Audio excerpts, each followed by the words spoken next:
अस्सलाम वालेकुम, how are you everyone. Once again I am from Scholar Online Academy. So आज हम discuss करेंगे a poison tree by William Blake. ठीक है, इसकी मैंने यहाँ पे उर्दू ट्रांसलेशंस भी आपको जो है आपको स्क्रीन में नज़र आ रही होगी। थोड़ा सा मैं आपको एक्सप्लेन भी कर देती हूँ इसके बारे में। पॉइजन ट्री बेसिकली जो रिटन लिखी गई थी ना इसमें 1794 में, और ये भी जो है वो from songs of experience collections में से है इसकी, विलियम ब्लेक की। और इसका जो टाइटल है वो बेसिकली अ पॉइजन ट्री, एक पॉइजन के बारे में है कि किस तरह जो है वो एक जो शख्स होता है या कोई पर्सन होता है वो अपने अंदर कितना पॉइजन लेके फिरता है दूसरे के लिए, इसलिए इसको पॉइजन ट्री कहा गया हुआ है।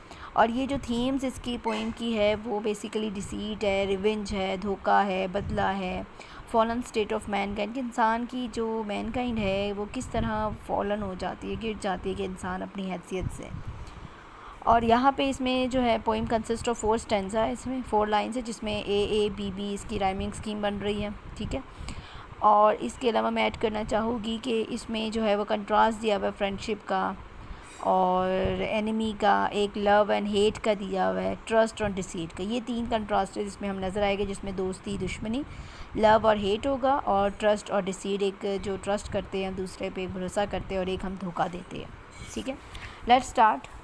I was with my friend, मैं अपने दोस्त के साथ था। अब इसमें बता रहा है जो पोइट है कि आई was angry with my, angry है कि मैं अपने दोस्त के साथ गुस्सा था, विद माई फ्रेंड, दोस्त के साथ मैं गुस्सा था। आई टोल्ड माई रैथ, मैंने अपना गुस्सा जो है वो बताया। माई रैथ डिड एंड, और इस तरह मेरा गुस्सा जो है वो ख़त्म हो गया।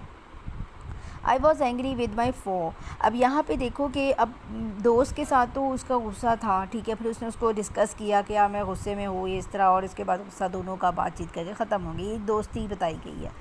अब आगे देखिए कि अब I was angry with my foe यानी कि एनिमी, यानी कि मैं अब अपने दुश्मन के साथ नाराज़ हूँ।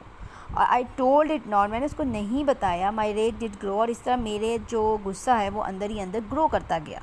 ठीक है, अब यहाँ पे जो थीम ऑफ जेलसी है, थीम ऑफ एंगर है, थीम ऑफ हेट्रेड है कि जब वो अपने दुश्मन के साथ नाराज़ था तो उसने उसको नहीं बताया और आहिस्ता आहिस्ता उसके अंदर जो गुस्सा है वो बढ़ता चला गया। And I watered it in the fears, और इस तरह क्या हुआ कि उसकी जो रंजिश है वो आहिस्ता आहिस्ता बढ़ती चली गई।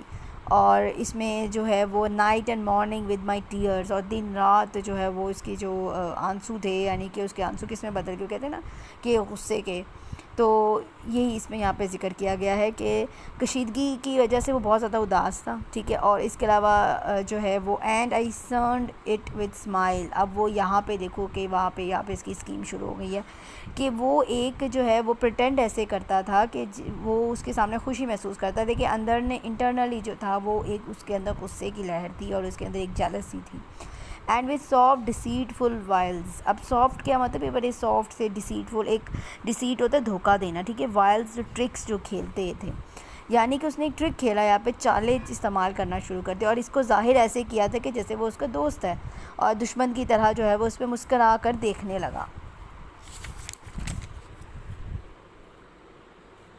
ओके, नेक्स्ट है and it grew both day और नाइट, और ये बढ़ता चला गया जो इसका है। बाकी आप डिटेल इसमें स्टैंजा में नीचे भी सारी एक्सप्लेन की हुई है।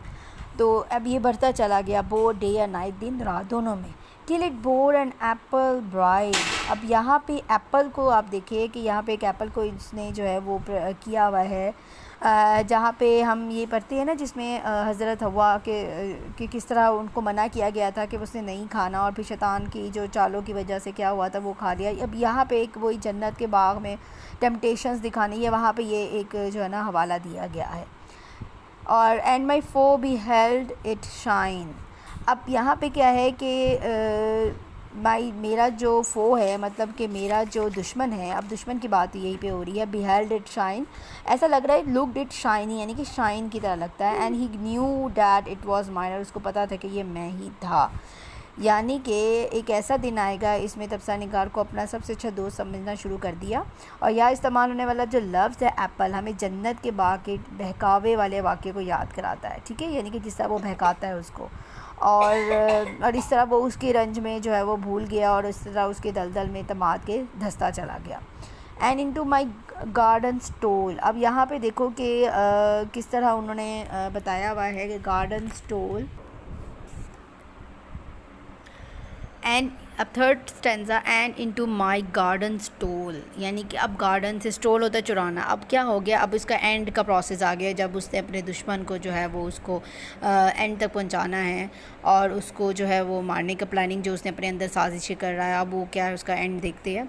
And into the my garden stole, कि अब उसको इतना एतमाद में उसने ले लिया है कि अब उसने उसको कहा है कि जी यहाँ पे गार्डन में चुराना है, ठीक है। When the night had veiled the pole, और जब रात जो है, वेल द पोल होता है that is made the pole invisible, ठीक है। इट वॉज टू डार्क, जब बहुत डार्क हो।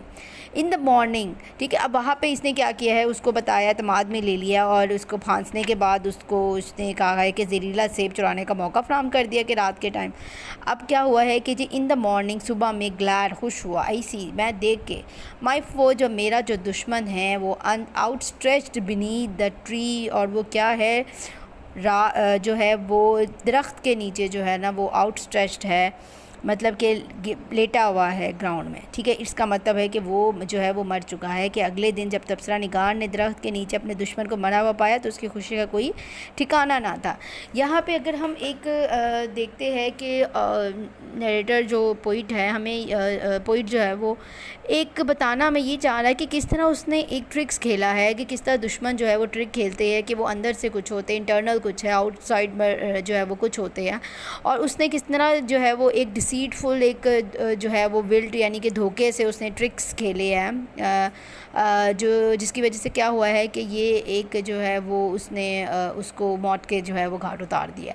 यहाँ पे हम थीम देख सकते हैं कि थीम ऑफ जेलसी देख रहे हैं, theme of anger, theme of hatred, और इसलिए यहाँ पे इसने जो है वो पॉइज़न ट्री का बताया है कि किस तरह पॉइज़न जो है वो उसके अंदर फैला था और उस पॉइज़न ट्री में से उसने उसको जो जहरीला सेब था वो उसको खिलाया और जो है वो अपने जो दुश्मन को है ना वो नींद की मौत सुला दिया।